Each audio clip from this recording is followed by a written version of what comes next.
Alright po, time check po mga idol. Mag-aalas 10 na po, okay? So announcement po mga idol ha. Wala po muna pupunta bukas, please. Kasi po, overtime po, pagod na naman kami. So malamang sa malamang. So hindi po kami agad makakapagbukas ng maaga bukas mga idol. At isa pa po, yung mga nakapending na trabaho dito, dapat magawa na, nakakaya na sa mga nauna na naiwan na dito. Ito, makina ng badya, overhaul.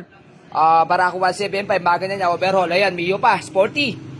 Okay, overtime po. Mag-aalas 10 na. Sila idol ha, from Pangasinan pa po, uwi. Okay, so, yan problema.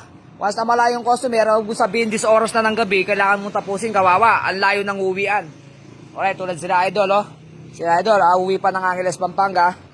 Okay po, nagutom na sila, oh. Nagmerienda, manok lang naman. Alright. Okay, ayun pa po, yung Barako 175, oh, nakakaya. Kahapon pa yan, okay, kailangan pa namin overhaul mamaya yan para bukas ma-order ni mga pyesa. Ayun pa, mayroon pang TMX 155 doon. Okay, kahapon pa rin yan, hindi pa maandar. Okay, so binabalikan nila. Ayun pa, itong 155 na to, iniwan na rin. Okay, so yan, warranty yan. Pinalitan lang natin yan, spring kick. Kaso may tagas siya dun sa may black gasket, mukhang oblong o kailangan iparepis. Kaya natagas, alright.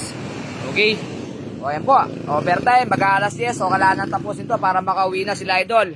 Announcement po, wala po muna pupunta bukas mga idol, tatapusin po muna namin to mga to. Tapos po panigrado, mga tanghali na kami magbubukas bukas. Sobrang pagod, alright.